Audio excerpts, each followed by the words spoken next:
everybody. So in this video, I'm gonna be going over exactly what you saw from the title, which is what my anabolic cycle is going to be starting Monday of next week, and then also what health supplements that I also take to help mitigate those side effects of taking a cycle, and then also what health ancillaries that are actual medications that I'll be taking that are not just an over-the-counter supplement, but actual medication. That is what I'm gonna go over today in this video. And I'll probably preface this again a couple times, but I'm not a doctor.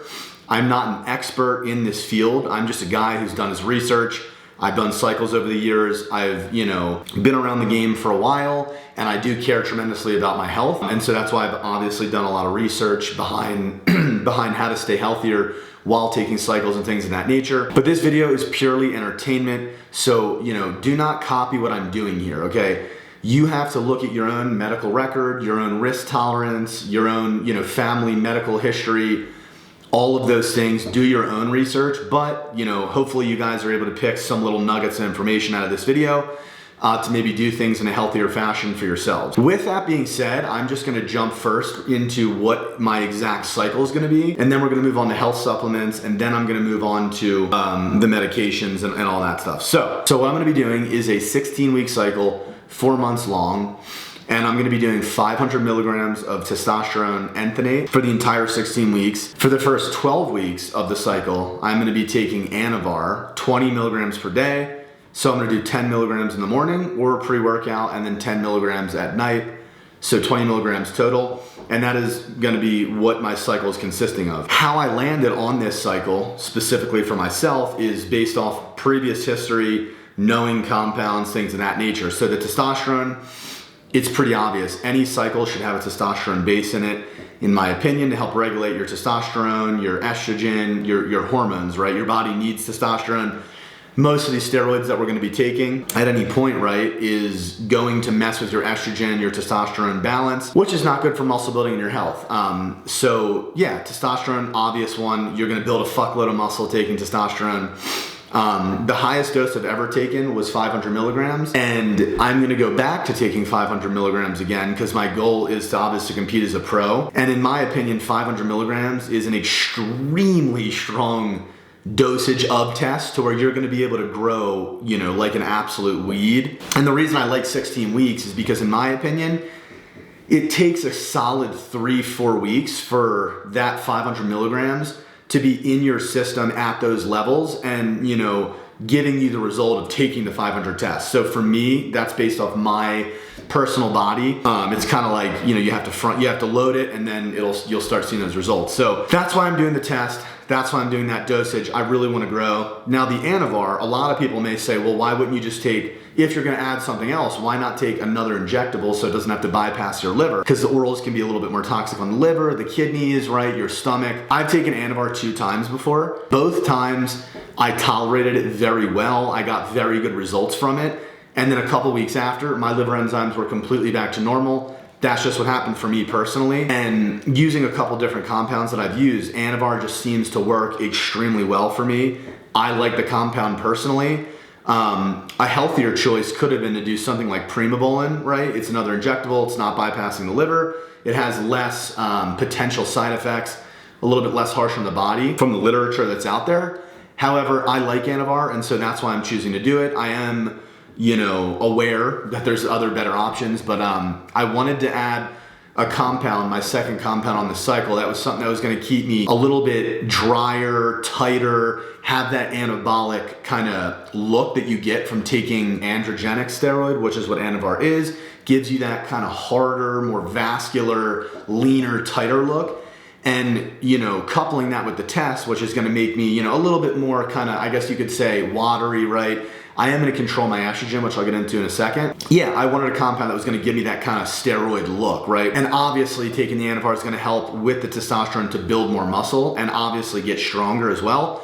And so that's kind of why I decided to do 2 compounds and not just do the testosterone, was to have the cosmetic look so that I can really assess how much muscle I'm actually adding, and then also just take something else that is gonna give me a better result to build muscle and strength even quicker. And so that's why I took Anavar. So that's that for the cycle. Now, for how I'm gonna control my estrogen on the cycle, I'm going to be using Aromin. Now, Arimidex, there's Arimidex, Aromin, and letrozole. Letrozole is the strongest anti-estrogen that bodybuilders will use, and it'll crush your estrogen pretty much into the tank. I'm obviously bulking. I don't want to crush my estrogen.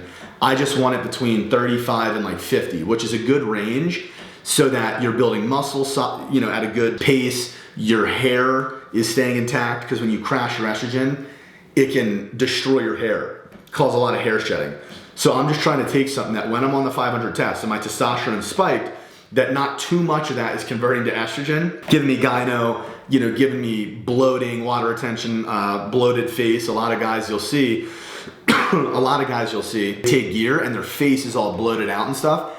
And a big part of that's actually because their estrogen is just out of control. It's too high. And so yeah, that's why I want to control my estrogen and stay 35 to 50. I don't want to take the letrozole. There's also Arimidex, which is the second strongest, okay? That one also can have negative effects on the heart. It's a little overkill as well. So I'm going to go with the weakest form of anti-estrogen, which is Aromin. And for me, I've done cycles before. I know how my body reacts. I know how it reacts on TRT. I need more anti-estrogen than most. So I take half or 12.5 milligrams, basically half of an Aromin. Usually Aromin comes in 25 milligrams.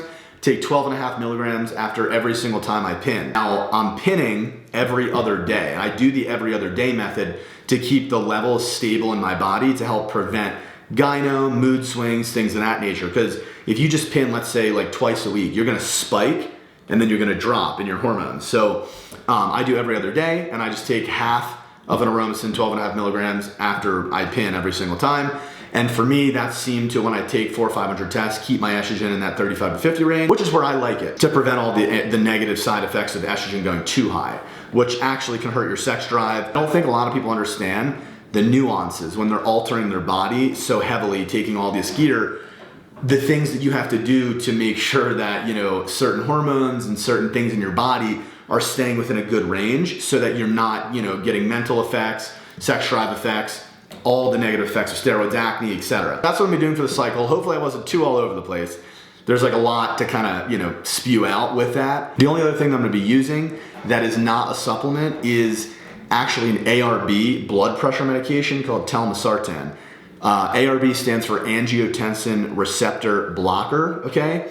So I'm not gonna get deep into how exactly the mechanisms of this blood pressure medication work, but it's essentially a blood pressure medication that in all of the literature that I've seen in studies has a lot lower potential side effect risks than a lot of the other blood pressure medications are associated with. So there's two different types of blood pressure medications to my knowledge, ACE inhibitors and ARBs. For bodybuilders, typically ARBs are better. They have better effects from what I've seen.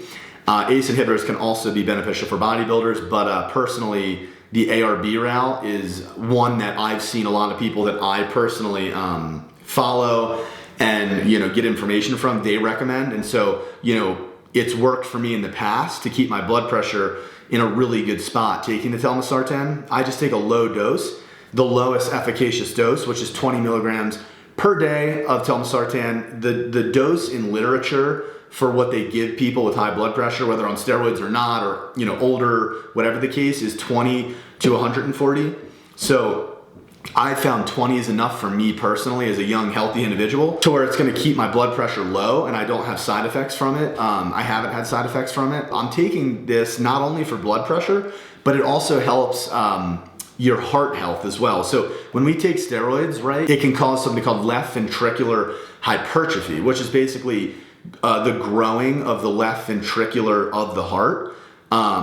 And so you do not want left ventricular hypertrophy. That basically means from taking all the testosterone and steroids, you're growing one of the ventricles in the heart, which can lead to heart attacks in the future. And so telmisartan is actually been seen to help reduce left ventricular hypertrophy. So that's another added benefit on top of the blood pressure. Now, telmisartan is also kidney protective, because one of the biggest killers and things that hurt bodybuilders long-term is having an elevated blood pressure for so long, and that really destroys your kidneys, right? Your kidneys are an organ that don't really regenerate like the liver would, for example. You can hurt your liver pretty bad and it can regenerate itself. The kidneys, right, you can regenerate the kidneys, But when they get to a point where they're too damaged, which can happen a lot easier than, for example, the liver, then you no longer can really fix the kidney. It's more about trying not to have your kidneys get more unhealthy. And so, yeah, blood pressure is one of the biggest killers because it really affects your kidneys and obviously your heart. And so this medication is going to help me with all of those things. So with that out of the way, we are going to jump into what supplements I'm taking and why. Okay, so I actually have them written down here because I don't have them in front of me, so I'm going to be looking at my phone a little bit. There's a lot of them here, stick with me. I'm just going to be brief with them. And then again, this is something where depending on your blood work, depending on your genetics, etc., you're going to want to do research. What supplements should I take? A lot of these supplements are just generally good if you're not taking steroids, or if you are taking steroids, to help combat a lot of different negative health potential situations. So with that said, I'm gonna go over a brief explanation of all these supplements and why I'm taking them. So first thing is a greens powder. I'm taking the greens powder for obvious reasons. Basically just added micronutrients to my diet. I don't think it hurts. I mean, I think getting it through fruits and veggies is the best. I do that as well. But just to overload the micronutrients in my body, I take the greens powder. Second, I take DHEA, okay? The DHEA I would not take if I wasn't taking gear. This is something that helps while you're taking a high level of test. It helps with adrenal fatigue, and there's also neuroprotective effects when you're taking testosterone. So DHEA is something that's naturally occurring in the body. When you take testosterone, supplementing with it for some can be beneficial to prevent some of those negative, brain effects, and then also adrenal fatigue, which testosterone, or taking high amounts of gear, having insanely high amounts of testosterone in your body, can cause adrenal fatigue. Vitamin D3 and K2. So I take vitamin D3 basically because I got blood work recently and my vitamin D3 was under the normal range. And so I needed to start supplementing with it. It's like the time of year in Colorado where you haven't been outside that much. Probably pretty much everywhere that doesn't get warm weather year round, you're experiencing probably low vitamin D3. And so I'm supplementing with that. And then the K2 is actually combined with my D3. So it's actually inside the capsule where my D3 is. And the K2 actually helps the vitamin D3 absorb into your body better. So I always get a vitamin D3 supplement that actually is combined with vitamin K2. The next thing I take, which in my opinion is like the most powerful supplement that I take for health, is NAC. Okay, NAC turns into glutathione in the body and is the most powerful antioxidant to detox the body that your body naturally produces, okay? Glutathione. So you could just take straight glutathione. There's other benefits of taking NAC because you're also getting the cysteine, which is also beneficial for a lot of different health reasons. Again, like I said before, I'm not a full-blown expert, so when I explain these things, I understand what they do. I've looked at the literature, I've looked at videos and stuff online, but I'm not gonna try to completely break it down from a scientific level because I might kind of get something wrong here or there. But overall, that's what NAC does. It turns into glutathione, most powerful antioxidant in the body that will help detox. So obviously when we're taking steroids, we want detoxing, we want as much glutathione in the body as we can get. So I'm taking the NAC. Now, for the Anavar, to protect the liver, I'm taking TUDCA, which is actually something that basically helps detox your liver. I'm taking 1,000 milligrams of that a day, and I'm taking that because I'm going to be taking Anavar. I'm taking magnesium because it is one of the most important electrolytes, one of the biggest ones, potassium, magnesium, and salt. So I supplement with magnesium just to get a little bit extra that I'm not getting through my diet. The next thing is beef liver, which is basically just a natural multivitamin. So it has tons of nutrients, antioxidants, micronutrients, all of those good things. So I call it the natural vitamin, and we're gonna take that over a multivitamin because it's more bioavailable from the literature that I've seen than taking multivitamin. Next thing, CoQ10. I take this for heart and brain health. I take the Revive kidney supplement to just help kidney detoxification. Again, when we're taking steroids, Anavar, testosterone, all that, it's a little bit harder on the kidneys, so we're taking the telmisartan to help with that. We're taking the Revive kidney supplement, which has a bunch of good stuff in it. Check it out if you use gear.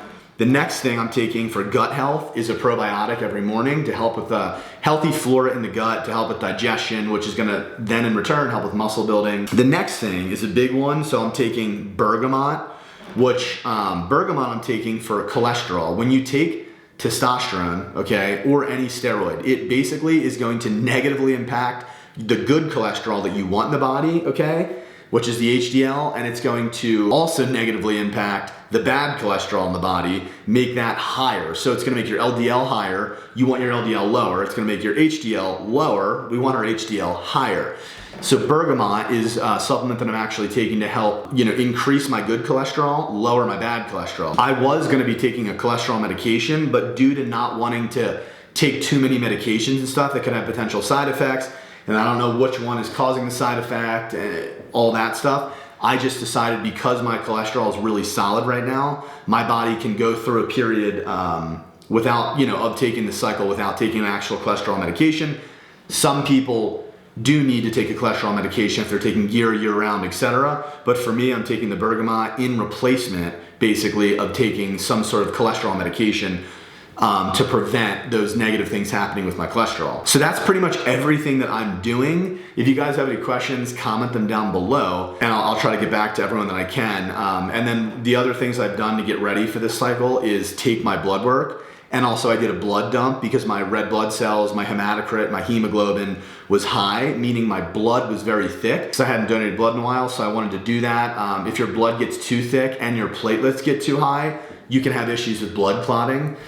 So things you have to watch out for, when you're taking gear is your hematocrit, hemoglobin, red blood cell count, and then also your platelets. The platelets are a big one. If you have high platelets, you need to make immediate actions to, remedy that with a doctor, because if your platelets are high and your blood's thick, it can lead to blood clotting, kill you, strokes, all those, bad things, heart attacks. Yeah, that's pretty much what I did. Donated blood, got my blood work, made sure I'm in a perfect spot. Other than the blood being thicker, I was in a very good, healthy spot. I haven't taken gear in 3.5 years. Yeah, that's pretty much the sum up. And then a month after the cycle, I'll let my body kind of, revert back and kind of get a little healthier again with the substances out. And then I'll get blood work again.